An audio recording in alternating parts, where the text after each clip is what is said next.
यहाँ पे करते हैं। यहाँ खड़ी होकर राखी सावंत बकबक करती है। हाँ?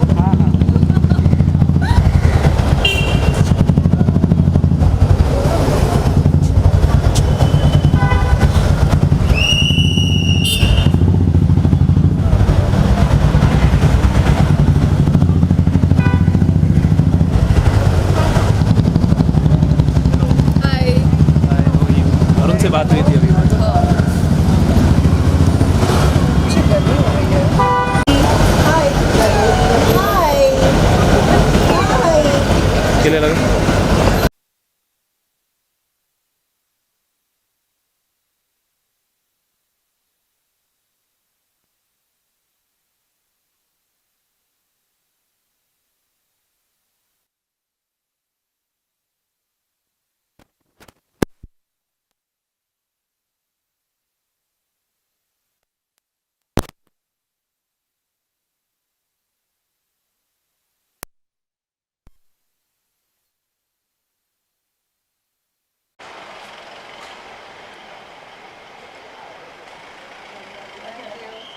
कैसी है बताओ? मोबाइल वीडियो ले आए ले ले विजुअल्स ले ले फिर करते हैं। अच्छा।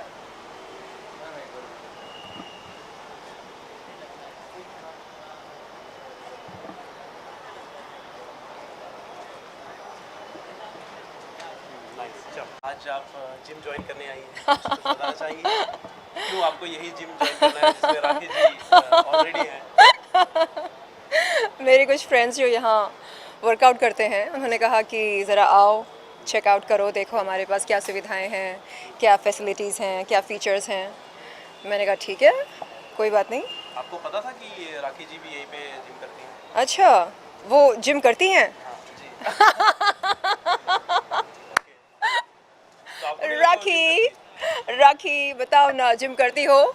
हाँ, या अंदर जाकर थोड़ा सा मेकअप शेकअप करके हेयर एक्सटेंशंस लगाकर बाहर आती हो? ऐसा आपको उनकी फिटनेस देखकर लगता नहीं है कि वो जिम वगैरह? हाँ हाँ, उनकी फिटनेस देखकर लगता है कि बंदी बहुत मेहनत करती है, सुबह शाम डाइटिंग करती है। उनके जो फैमिली पैक्स हैं राखी, बुरा नहीं मानना हाँ, कहीं जाकर केस कर देगी। शर्लिन चोपड़ा ने कहा कि मेरे पास फैमिली पैक्स हैं। है तो है, क्या कर सकते हैं। तो केस में कुछ अपडेट, कुछ केस को जी। लेकर कुछ बताना चाहेंगे, रिव्यू करना चाहेंगे?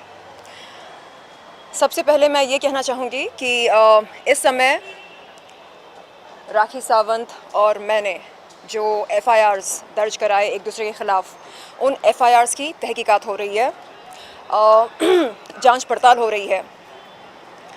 किसने क्या आरोप लगाया है, उन आरोपों में कितनी सच्चाई है, और मुझे लगता है कि जिस किसी ने गलत FIR दर्ज कराया उसे सज़ा होनी चाहिए, चाहे वो मैं क्यों ना हूँ। अगर हम कानून का मजाक उड़ाते हैं और पुलिस प्रशासन के पास जाकर उनका समय बर्बाद करते हैं तो हमें सज़ा मिलनी चाहिए। और मैंने इससे पहले भी कई बार ये बात बताई कि जब मैं ओशिवरा पुलिस चौकी पर गई थी राखी सावंत के ख़िलाफ़ FIR दर्ज कराने, तब मुझे ये बताया गया कि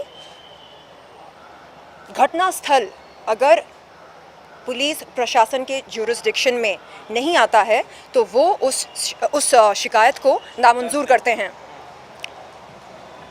राखी सावंत के ख़िलाफ़, it's okay kitty kitty my kitty, Rakhi Sawant के ख़िलाफ़ मैंने जो कुछ कहा, कहाँ कहा? जुहू में कहा, अपने घर पर और जिम के बाहर। और जुहू जुरिस्डिक्शन ओशिवारा नहीं आता। ओशिवरा पुलिस चौकी में नहीं आता है। राइट। बावजूद इसके ओशिवरा पुलिस ने राखी सावंत की शिकायत को मंजूर किया, कॉग्निजेंस ली। तो इस बात का क्या मतलब निकाला जाए? क्या जुरिस्डिक्शन का नियम, जुरिस्डिक्शन का कानून सिर्फ़ और सिर्फ शर्लिन चोपड़ा पर लागू होता है? अगर ऐसा है तो ये नाइंसाफ़ी है, क्योंकि कानून हम सब के लिए एक समान है कि नहीं? राइट, बराबर। तो इस समय FIR की जांच पड़ताल हो रही है और मैं चाहती हूँ कि बहुत जल्द जिस किसी ने गलत एफआईआर दर्ज कराया उसे सज़ा हो और कड़ी सज़ा हो। तो आपको ये लगता है कि राखी जी ने गलत एफआईआर दर्ज कराया या फिर पुलिस उनकी ज़्यादा सुन रही है, आपकी नहीं सुन रही है? नहीं, जब मैं जुहू पुलिस चौकी जाती हूँ तो मुझसे कहा जाता है कि अरे घटनास्थल तो फिटनेस फर्स्ट जिम के बाहर का है, आप उस जुरिस्डिक्शन में जाकर अपनी शिकायत दर्ज कराएं। जब ओशीवरा आती हूँ तो बोलते हैं अरे फिटनेस फर्स्ट जिम तो हमारे जुरिस्डिक्शन में नहीं आता है, अम्बोली पुलिस चौकी के जुरिस्डिक्शन में आता है, आप वहाँ जाइए। लेकिन ये बंदी राखी सावंत ओशीवरा पुलिस चौकी जाती है और फटाफट रातों रात एफआईआर दर्ज होता है। तो मेरा सवाल ये है कि उस रात किसका कॉल गया था ओशीवरा पुलिस में, किसका कॉल गया था, किसने दबाव बनाया? जिस पुलिस अधिकारी ने मेरे खिलाफ एफआईआर दर्ज की उस पर किस प्रकार का दबाव बनाया गया था? इन सवालों के जवाब बहुत ही अहम हैं और इनके जवाब हमें तत्काल मिलने चाहिए। आपको क्या लगता है किसने ये बोलते हैं ना, आप जो बोल रही हैं कि जी। दबाव बनाया गया था, किसने किया होगा आपके हिसाब से? जी, मैं इस बात पर किसी भी तरह की कोई टिप्पणी नहीं करना चाहती हूँ। मैं चाहती हूँ कि सच सामने आए और बहुत जल्द आए और हम सबको पता चले कि असल में पर्दे के पीछे क्या होता है। एक सेलिब्रिटी के साथ अगर इस तरह की नाइंसाफ़ी हो सकती है तो एक आम आदमी के साथ क्या कुछ नहीं होता होगा। अब हम बात करते हैं साजिद खान के बारे में।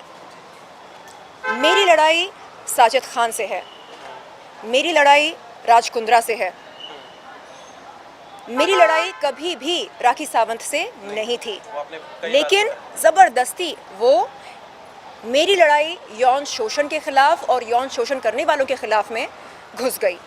उसे अच्छा लगता है दूसरों की लड़ाइयों में दखलंदाजी करना, दूसरों की ज़िंदगी में दखलंदाजी करना। खैर कोई बात नहीं, ये उसकी आदत है। मेरा ये कहना है, मेरा ये सवाल है राखी सावंत से, जब तनुश्री ने मीटू मूवमेंट शुरू किया था भारत देश में, तब राखी सावंत ने नाना पाटेकर को अपना भाई बनाया और तनुश्री दत्ता को आरोपी ठहराया।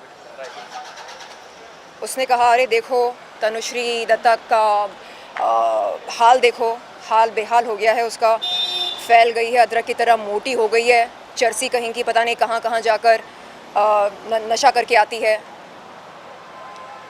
तो समझने वाली बात यह है कि वो पुरुषों को झट से अपना भाई बना लेती है, लेकिन महिलाओं को बहन बनाने में झिझक क्यों महसूस करती है? क्यों? क्या परेशानी है? वो नाना पाटेकर को अपना भाई मानती हैं, राज कुंद्रा को अपना भाई मानती हैं, साजिद खान को अपना भाई मानती हैं। मुझे अपनी बहन क्यों नहीं मान सकती है? तनुश्री को अपनी बहन क्यों नहीं मान सकती है? सनी लियोन को अपनी बहन क्यों नहीं मान सकती है? नहीं, सनी लियोन ऐसी है वैसी है, अरे निकालो उसको भारत देश में से, हमारी रोटी खा रही है वो, इस तरह के बयान देती है। नहीं, हम सब अपनी किस्मत की रोटी खा रहे हैं, है कि नहीं? तो अगर सच में वो न्याय के पक्ष में बोलना चाह रही है, सच्चाई के पक्ष में बोलना चाह रही है, उसे कहना चाहिए मुझे नहीं पता कि क्या हुआ, कैसे हुआ, क्योंकि वारदात के समय मैं मौजूद नहीं थी। यानी राखी सावंत ऐसा कहे कि मैं मौजूद नहीं थी। इन पीड़ित महिलाओं के आरोपों में, चाहे वो शर्लिन चोपड़ा हो, तनुश्री दत्ता हो, इनके आरोपों में ज़रा भी सच्चाई हो तो मैं ईश्वर से प्रार्थना करती हूँ कि इन महिलाओं को इंसाफ मिले। बस नहीं, मेरा भाई निर्दोष है, राज कुंद्रा निर्दोष है, साजिद खान निर्दोष है, ये निर्दोष है, वो निर्दोष है, ये सब बोलने की ज़रूरत ही नहीं है। क्योंकि अगर कोई पीड़ित महिला किसी पुरुष के ख़िलाफ़ या किसी इंसान के ख़िलाफ़ आरोप लगाती है तो उन आरोपों में कितनी सच्चाई है, इसकी जांच पड़ताल कौन करेगा? राखी सावंत करेगी? आरोपी की बहन करेगी? नहीं।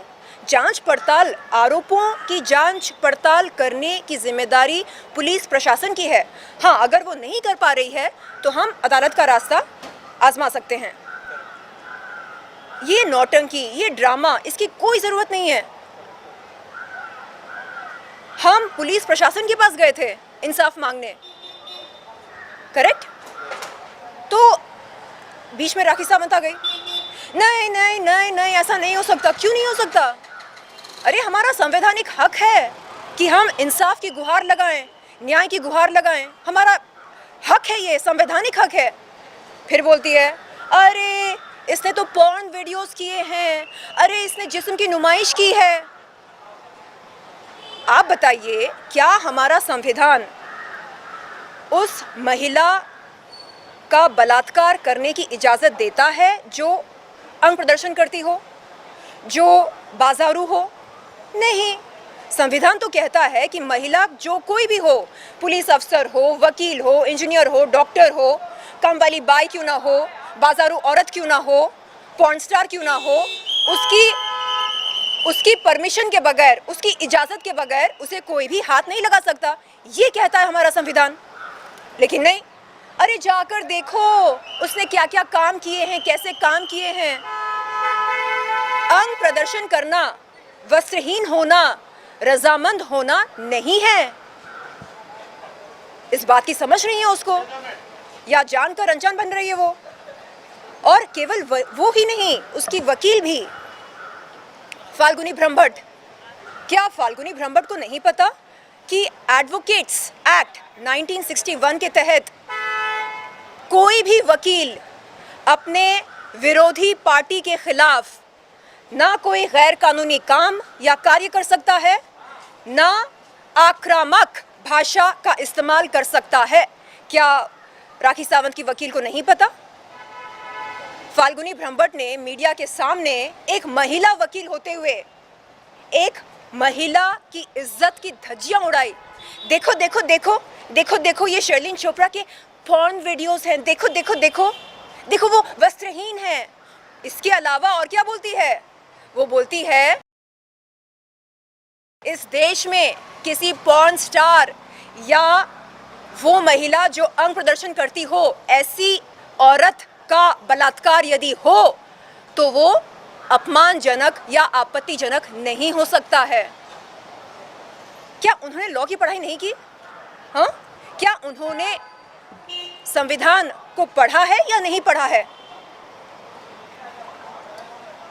अभद्र भाषा का इस्तेमाल कर रही है वो। अरे एक महिला वकील होते हुए कम से कम भाषा का ये तो मान तो रखो। लेकिन नहीं, मुझे समझ में नहीं आ रहा है कि ये कैसी वकील हैं, खुद को एनजीओ फाउंडर कहती हैं। अरे आपको महिलाओं के हक के लिए लड़ना चाहिए, महिलाओं की हक की लड़ाई में भाग लेना चाहिए। आप कहते हो, ये देखो देखो न्यूज़ बता रही हूँ, आगे चलकर देखो क्या क्या एक्सपोज नहीं करूंगी मैं। अरे आप एक्सपोज मुझे नहीं कर रहे, आप एक्सपोज खुद को कर रहे। आप अपनी घटिया मानसिकता दर्शा रहे हो, अपनी घटिया ओछी सोच दर्शा रहे हो जनता को। मैं बार बार कह रही हूँ, महिला जो कोई भी हो, वैश्या हो, बाजारू औरत हो, पॉर्न स्टार हो, काम वाली बाई हो, पुलिस अफसर हो, इंजीनियर हो, डॉक्टर हो, लॉयर हो, जो कोई भी हो, उसकी परमिशन के बगैर। लेकिन नहीं, उसको ये बात समझ में नहीं आ रही। देखो देखो देखो शर्लिन चोपड़ा की पॉर्न वीडियोस देखो, क्या है ये? अरे जाकर पढ़ो, एडवोकेट्स एक्ट 1961 क्या कहता है, जाकर पढ़ो। नहीं, फिर बोलती है पर्सनल कैपेसिटी में बोल रही हूं। अरे जाकर पढ़ो, एडवोकेट्स एक्ट 1961 क्या कहता है। कोई भी वकील ना प्रोफेशनल कैपेसिटी में ना पर्सनल कैपेसिटी में आक्रामक भाषा का इस्तेमाल कर सकता है। तो समझने वाली बात है कि ये लोग चाह रहे हैं कि हम अपनी लड़ाई में गुमराह हो जाएं। हमारी जो मंजिल है उससे हमको ये गुमराह करना चाह रहे हैं। हम भटक जाएं, भूल जाएं कि हमारी मंजिल क्या है। कैसे भूल सकते हैं हम? आज मैं राखी सावंत से पूछती हूँ, जैसे आप यौन शोषण करने वाले लोगों को अपना भाई मानती हैं, आप पीड़ित महिलाओं को अपनी बहन क्यों नहीं मान सकती हैं? मानकर देखो, थोड़ी बहुत सहानुभूति दिखाकर देखो। हम भी आपको प्यार देंगे, हम भी आपको दुआएं देंगे। रही बात पैसों की, तो मुझे पता नहीं, हमारे पास अगर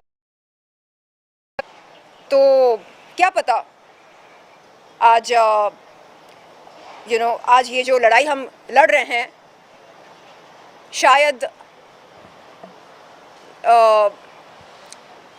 ये लड़ाई न लड़नी पड़ती। लोग बोलते हैं कि देखो सब पैसों का खेल है, आपके ऐसे हमें इंसाफ चाहिए, इंसाफ इंसाफ के नारे लगाने से आपको कोई इंसाफ नहीं मिलने वाला। क्यों नहीं? क्योंकि आपके पास पैसा नहीं है, और अगर पैसा होता तो क्या होता? तो कहने का मतलब ये है कि आज अगर किसी के पास पैसा हो तो न्याय उसके पक्ष में दिया जाएगा या जीत उसी की होगी। मैं नहीं मानती इस बात को। तो राखी सावंत, हमारे पास देने के लिए पैसे वैसे नहीं हैं, लेकिन हाँ प्यार है, दुआएं हैं। अगर इससे आपका काम चलता है तो आप हमें बहन के गले मिलेंगे, आपको प्यार की झप्पी देंगे। लेकिन अगर आपको प्यार और दुआओं के अलावा कुछ और भी चाहिए तो फिर माफ़ कीजिएगा, ये बहुत ही शर्मनाक है। एक महिला होते हुए वो तमाम आरोपियों को, यौन शोषण करने वालों को अपना भाई मानती है, लेकिन आज तक किसी एक पीड़ित, सोचने वाली बात है, समझने वाली बात है ये।